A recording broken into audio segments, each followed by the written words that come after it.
Richard Allen is an American hero. He was a pioneer, and he blazed a trail for future generations to follow. He was the first African-American leader to lead through nonviolence.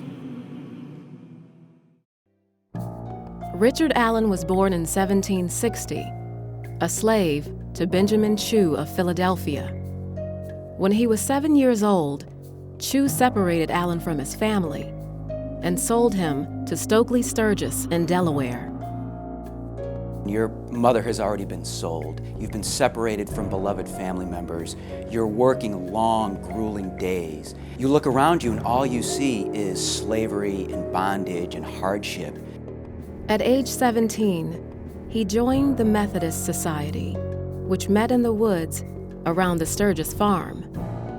That was really the foundational moment in his life when he meets these Methodist ministers who are, going through Delaware and preaching the gospel, and his life is converted. He's literally changed. The explanation of scriptures helped inform his understanding of who he was as a man. God certainly didn't make him to be bound. When he was 26, Allen and his brother purchased their freedom, agreeing to pay $2,000 over 5 years.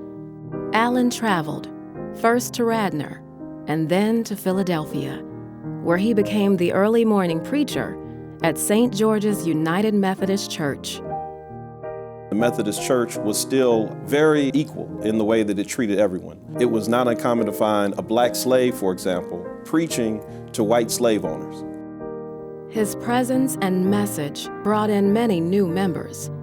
As Allen's following grew, white church leaders began segregating African Americans in the balcony during services. He marches to the pews that he thinks he belongs in, and one of the white leaders starts walking down the aisle to where Absalom Jones, the senior member of the black community, is praying on his knees, and he says, get up, you go to the back of the church. You don't belong here. And Allen is watching this from the side. If he tells Absalom Jones to get up, and white parishioners don't stop him, we leave. If he tells Absalom Jones to get up and white parishioners say, sit down, he's equal, we stay. But the white parishioners were silent, and Allen and Jones led the black congregation out of St. George's. Walking out of St. George's Church is the beginning of civil rights movements in American society. That was really the moment that Allen wanted and had been waiting for. Another critical moment occurred in the summer of 1793, when Philadelphia found itself in the grip of a devastating yellow fever epidemic. More than 10% of the city's people died, half the population left, and Allen mobilized black Philadelphians as the foot soldiers in the war against the epidemic. They looked at it as an opportunity to show our responsibility as citizens, our civic duty. Allen had a relationship with Benjamin Rush, the city's leading physician, who assured him that caring for those infected with yellow fever would improve the standing of African Americans in the city. Once the fever passed, publisher Matthew Carey printed his account of the yellow fever outbreak. He charged black Philadelphians with theft and extortion. Allen and Absalom Jones were outraged, and they went on the offense, printing a detailed rebuttal to Carey's account. They put together the first copywritten book by African Americans in this country. Richard Allen understood that you've got to put things down in writing, and that if it's not written, then it did not happen.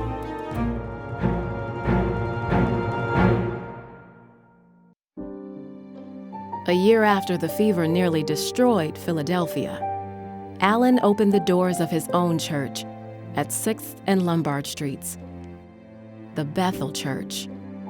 The idea of a free, independent African church under its own control was a very powerful symbol that many blacks throughout the country latched onto, which is also what made it a threat.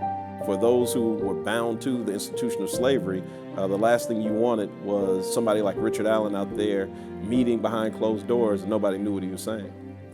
Allen would use his church to further the cause of equality, operating a station on the Underground Railroad and supporting civic associations to help blacks deal with an increasingly hostile and racist America.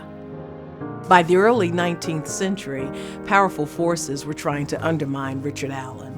Slavery is expanding in the South, and slaveholding interests are trying to resettle free blacks like Allen in African colonies.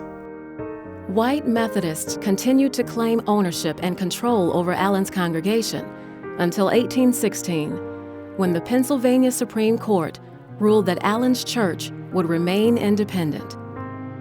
That same year, Allen united 5 congregations to create the African Methodist Episcopal Church, the first autonomous African American religious denomination in the United States. This is not simply a white man's republic. No one else in the white founding group of Washington, Madison, Adams is talking in those terms. That's why Allen's so important. He comes along and pierces their thoughts and shows them, at least tries to show them, that this is a contradiction, that you can't have an empire of liberty without black freedom. Richard Allen died in 1831. His dream for equality and freedom still burning, but unrealized. A sarcophagus containing his coffin, together with his wife, Sarah Bass Allen, is on display in the museum at the Mother Bethel AME Church in Philadelphia.